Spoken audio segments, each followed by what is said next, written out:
Natumai kwamba ni wazima wa afya, na kuna wengine ambao afya zao sio nzuri, basi Mwenyezi Mungu atafanyia wepesi. Leo binafsi nimeamua kushare story. Kuna bwana mmoja alikuwa anaishi katika kijiji kimoja cha Ngomeni. Huyo bwana alikuwa na wazazi wake. Kadri siku zilivyozidi kwenda, maisha ya wazazi wale yalianza kubadilika, hasa katika mahusiano.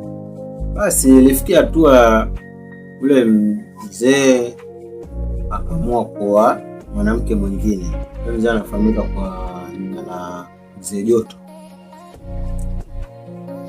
Basi yule kijana Juma akamfuata babake akamwambia, baba, sasa kwa nini umeoa mama mwingine? Umekuaje mama, huyu tatizo ni nini?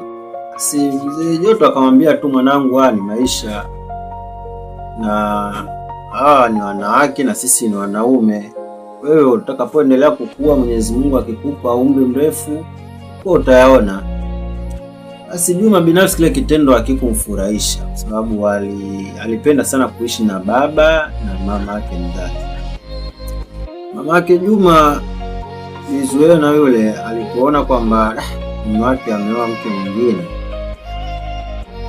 inabidi akumbane na mume wake na kudai talaka. Sasa Juma alifikiria kwa haraka kwamba kuishi na baba na mama mwingine kwa ni changamoto, kwa ni bora amfuate mama yake. Maisha yakaanza kubadilika. Yule Mzee Joto maisha yake yakaanza kuwa ya chini, lakini Juma na mama yake, Juma akaanza kubadilika, maisha yake yakawa nzuri. Sasa ilifikia hatua Mzee Joto akamfuata Juma, akamwambia, mwanangu, maisha ninaoishi na mama yako kule ni maisha gumu. Alafu kizingatia wewe mwanangu, sasa hivi maisha yako kidogo yana nafuu. Nilikuwa naomba tu niwezeshe hata sukari kidogo, unga na vitu vingine vidogo vidogo. Juma alimwangalia babake kwa hasira, afu akamwambia kwamba mimi uwezo wa kukusaidia wewe sina uwezo wa kusema nitakupa pesa hivi tu uende ukanunue au mahitaji. Kama kuna uwezekano, mimi kuna shamba nimenunua na linahitaji watu wakalisafisha. Kama utaweza baba na huyo mke wako, basi mnaweza mkaja kule shamba mkawakatia ngwe naita ilali, mkalima mkapata kipato. Babake alimshukuru sana Juma na kusema kabisa kwamba mwanangu, Mwenyezi Mungu akupe afya zaidi na umri mrefu wa kuendelea kuishi, ili uweze kuja kuwasaidia wengine ambao watakuwa hawajiwezi. Sasa asubuhi na mapema ilipofika, babake Juma, Mzee Joto, na yule mke wake Mariam, namani mke wake wa pili yule mdogo, asubuhi na mapema akabeba vifaa vya shamba, wakaenda hadi kwa mtoto wao Juma. Akaamua kuwakatia ailali baba yake yule na huyo mama yake.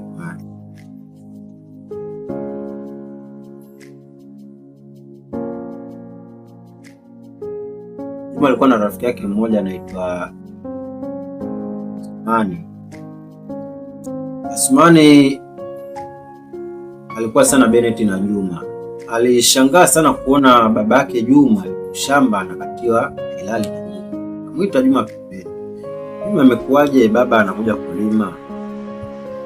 Juma akamwambia mwachi, yule aliyataka mwenyewe, sababu aliamua kuoa mke mwingine na kumwacha mamangu. Asmani akamwambia Juma, hilo swala umemshirikisha mama yako? Juma akasema, sasa hivi mimi nishakuwa mkubwa na nina maamuzi binafsi. Kuna baadhi ya vitu naweza nikamshirikisha mama, lakini vingine nikawa na maamuzi yangu mimi mwenyewe binafsi. Na hata hivyo, hata mama kama nitamshirikisha, mama hawezi kukataa kwa chochote ambacho mimi nitakuwa na. Juma anasema kwamba kwa umri aliofikia, yani ana maamuzi ambayo anaweza akaamua, na hata kama atamshirikisha mama yake hawezi kukataa. Sumani kwa sababu yeye hakuwa na nguvu ya pesa, hakuwa na uwezo wote, kwa sababu yeye mwenyewe alikuwa yuko chini ya Juma, aliamua kutulia. Mzee Joto akaendelea kufanya shughuli za pale shamba, akafanya. Baadaye alipomaliza kalipo ujira wake, wakaenda nyumbani.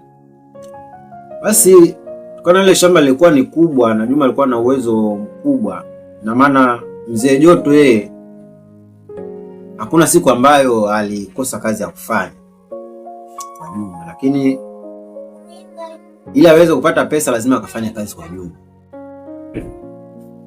Maisha alizidi kwenda, kafikia hatua Mzee Joto gonjwa. Wita Juma, mwambia Juma, mwanangu, mimi mpaka wakati huu gonjwa na uzendo huo unauona. Nilikuwa naomba tu mwanangu tuangalie, si lazima tuje tufanye kazi shambani kwako, kwa sababu sasa hivi mimi uwezo wa kufanya hizo kazi sina. Juma akamwambia, mimi naweza nikakupa wazo moja, kama unataka mimi nikusaidia, achana na mama. Mzee Joto akamwambia, Juma mwanangu, huyu mama Bi Mariam nafikiri haja kufanya chochote kibaya. Alafu ujui Juma, mimi nimeoa mke huyu mwingine kwa sababu gani? Lakini mwanangu, la tu ninachokiomba Juma, naomba uniangalie mimi baba yako na huyu mama yako.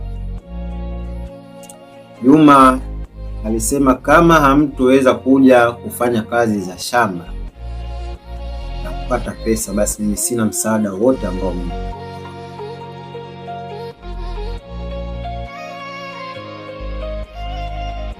Mariam akamwambia mume wake aweze kumsamehe kwa sababu yeye ndio alosababisha akatenganisha familia ya Mzee Joto. Mzee Joto akamwambia Bi Mariam kwamba yeye sio swala la kumtia shaka, hilo sio swala la kumtia wasiwasi. Anachotakiwa yeye kuangalia kwamba ni nani aliyesababisha akawa. Basi maisha yaliendelea kuwa magumu. Mwisho wa siku Mzee Joto akafariki. Mzee Joto akafariki.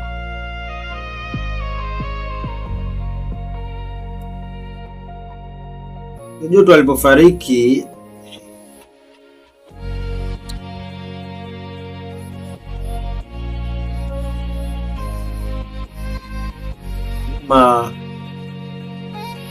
akapelekewa taarifa kwamba baba yako amefariki. Ile taarifa Juma haikumshangaza sana, kwa sababu kwanza alishaweka kwa yeye kifo ndicho. Bahati tayari alisha wakataa. Basi taratibu za mazishi ziliendelea, waliolia walilia, waliohuzunika walihuzunika.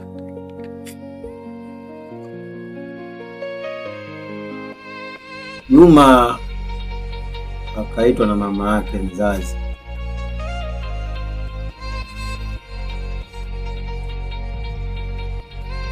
Pia mwanangu, haya maisha wazazi ni kitu muhimu sana.